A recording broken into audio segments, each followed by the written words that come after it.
On est en direct avec Vincent Cespedes, vous êtes philosophe et écrivain, et vous aussi, eh bien, comme beaucoup d'autres, vous avez appris que vous aviez le Covid. Comment vous l'avez su? C'était un test avant les fêtes? Oui, c'est ça, c'était un test motivé, bonsoir d'abord, motivé par une absence de goût soudaine, voilà. Et donc voilà, j'ai la chance, immense chance de ne pas avoir des symptômes lourds. Donc par contre, évidemment, Noël est passé à la trappe, en tout cas le Noël en famille. Vous comprenez les mesures qui vous sont appliquées et demandées, du coup, en cas de contraction du virus?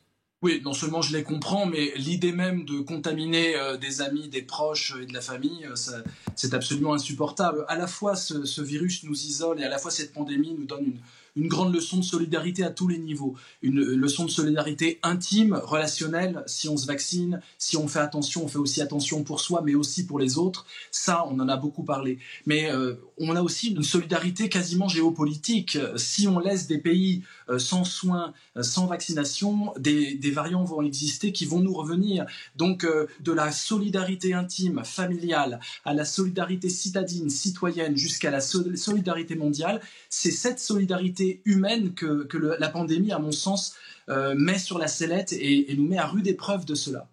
Vous étiez peut-être déjà devant LCI il y a quelques minutes où Mathieu Slama, qui est essayiste, nous disait que lui, il prenait justement ces mesures, et même carrément jusqu'au pass sanitaire et au pass vaccinal, comme des privations de liberté. Du coup, c'est un discours qui est complètement à l'opposé du vôtre. Vous comprenez, malgré tout, son point de vue ?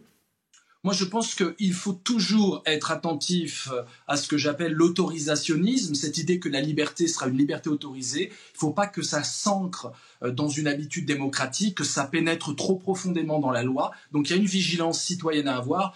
Mais là, il faut vraiment arrêter avec ces discours qui sont alarmistes et souvent confusionnistes. Je parle d'autres discours qui finalement nous mettent dans le camp de ceux qui sont naïfs, idiots, à suivre des directives qui sont là pour qu'on puisse tous surmonter cette crise. Je pense que la communication jusqu'ici a trop insisté sur redoublons de vigilance, mais la vigilance c'est dans le camp de la peur, de la méfiance, de la paranoïa. Je crois qu'il faut maintenant redoubler de solidarité, voir comment notre attitude et notre discours responsable peut aider les autres. La désespérance d'une certaine catégorie de citoyens qui dit finalement nous sommes dans l'impuissance totale et il n'y a qu'une seule solution, c'est survivre en étant dans un système D permanent, eh bien, c'est des individus qui ne croient plus en aucune vérité. Et c'est une sorte d'explosion de la vérité. Nous sommes dans une société où les affects et les croyances commencent à valoir plus que les vérités. Je me retrouve à faire des cours de philosophie de ce que c'est une connaissance, que ce n'est pas pareil que l'opinion.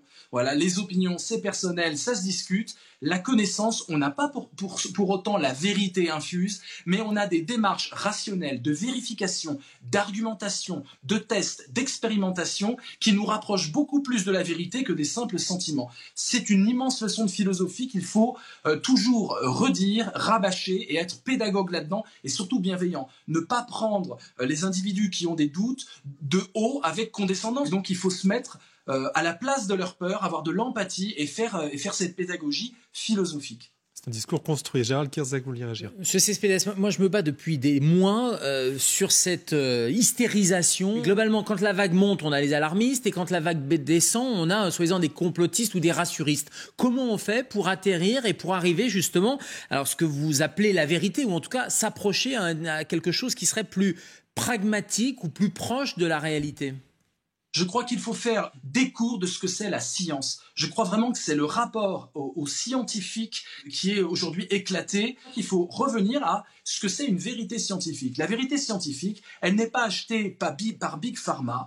Bien sûr, il y a plein de lobbies et plein d'intérêts parce qu'il y a une question d'argent. Et d'ailleurs, je trouve qu'un débat devrait être frontalement ouvert en parlant des fabricants de vaccins qui devraient donner leur brevet. Moi, je crois vraiment que c'est une question de survie de l'humanité et de blocage d'économie mondiale. Et donc, je crois vraiment qu'on devrait réfléchir très sérieusement, mettre sur la table l'idée que les vaccins, que Pfizer se fasse 100 milliards de recettes grâce au Covid, ça peut être jugé comme scandaleux parce qu'il en va de l'avenir de l'humanité. Voilà, donc je crois qu'il faut qu'il y ait un débat qui s'ouvre aussi. Ça va du coup calmer aussi ces angoisses des citoyens qui se disent mais en fait ça fait le beurre de certains grands groupes et au bout du compte je suis un mouton. Les gens veulent plus être manipulés et je crois vraiment qu'il faut leur dire que ne plus vouloir être manipulé, ça ne veut pas dire qu'on n'est pas manipulé. Donc faire des cours de ce que c'est de l'information, de la connaissance et surtout de la démarche scientifique qui peut être reproductible, les preuves sont reproductibles, et il y a un comité de pairs. Et vous savez quoi? C'est exactement pareil pour le journalisme.